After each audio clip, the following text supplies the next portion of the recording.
everyone, welcome back to the channel. Today we're diving into a major development that has shaken the region and caught the attention of Washington. The Afghan Army Chief has sent a powerful message directly to the United States regarding Bagram, the former centerpiece of America's military presence in Afghanistan. This statement is not just a routine comment. It is a strategic signal that reflects Afghanistan's shifting security situation, its sovereignty concerns, and its demand for a new approach from its former ally. We are going to explore what this message means, why it was sent now, and how it could affect the fragile balance of power in Afghanistan and beyond. For 2 decades, Bagram Airfield was the beating heart of U.S. operations in Afghanistan. It was more than just a base. It was a symbol of American power projection, a hub for intelligence, airstrikes, logistics, and diplomacy. When U.S. forces made their sudden withdrawal from Bagram in 2021, many Afghans felt abandoned and exposed. The manner of the withdrawal was controversial, as even Afghan commanders were reportedly not informed ahead of time that U.S. troops were leaving. This left the Afghan National Army scrambling to secure the massive base overnight. For many, this moment marked the beginning of a rapid unraveling of the country's security structure. The Taliban quickly exploited the vacuum, and within weeks, Kabul fell. Fast forward to today, the Afghan Army Chief's remarks are being interpreted as both a critique of past decisions and a call for a recalibrated partnership. His message to the United States highlights the need for respect for Afghan sovereignty, stronger military cooperation on Afghan terms, and a recognition that the country cannot be left to fend for itself against extremist threats. This message also implicitly acknowledges that Afghanistan still values a working relationship with Washington, but it wants one based on mutual respect and long-term stability, not sudden withdrawals or unilateral decisions.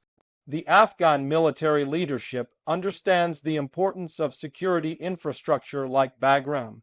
While the Taliban currently hold power, the remnants of the Afghan National Defense and Security Forces ANSF and allied commanders abroad continue to view the airfield as a potential key asset for the future.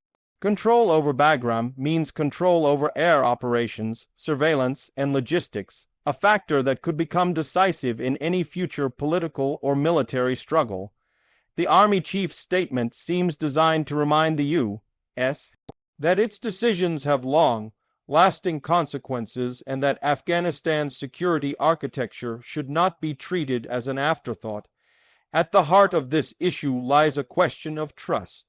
Many Afghan officers felt betrayed by how quickly the United States pulled out, and that sense of betrayal has not disappeared. The Army Chief's comments reflect a desire to rebuild trust, but only if there is a genuine commitment from Washington. This means long-term engagement, not just counterterrorism missions that serve American interests alone.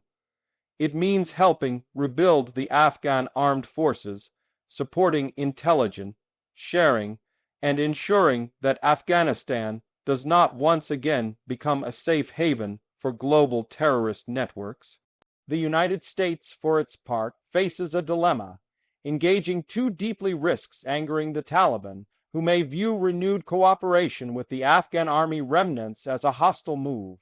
On the other hand, ignoring these calls risks allowing instability to worsen, which could once again threaten U.S. security interests in the region. American policymakers have to weigh whether a new security arrangement with Afghan forces is worth the potential diplomatic cost with the Taliban.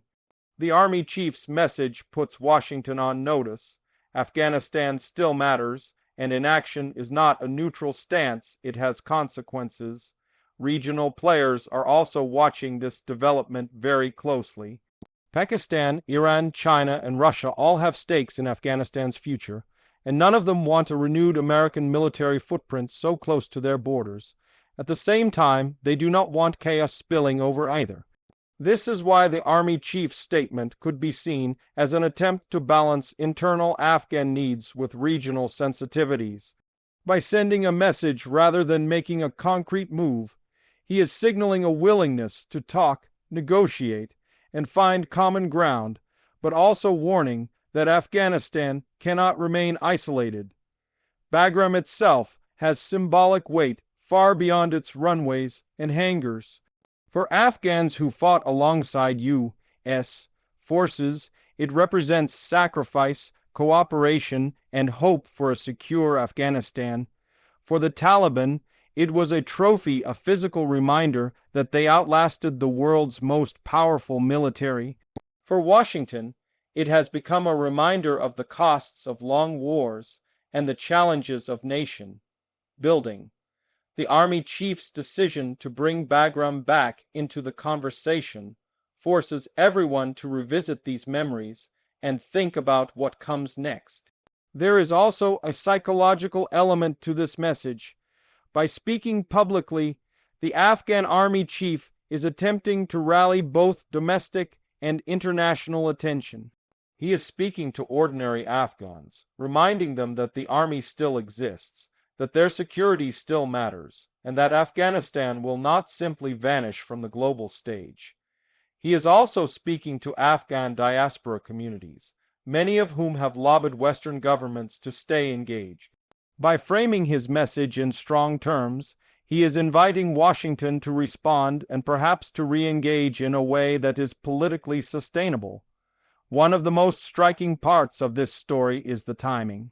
The message comes at a moment when Afghanistan is facing economic crisis, rising extremist threats from groups like ISIS-K, and internal tensions within the Taliban regime. This makes the call for U.S.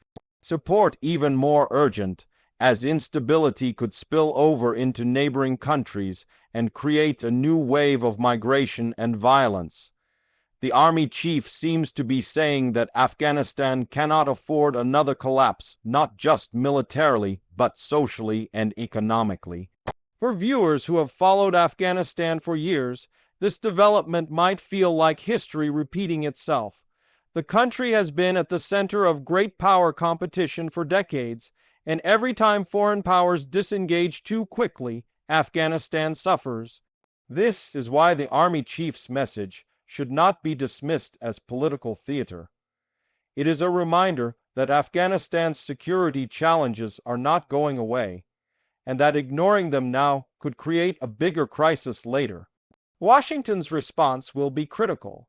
A measured diplomatic engagement that includes humanitarian aid, security training, and intelligence cooperation could go a long way towards stabilizing the situation.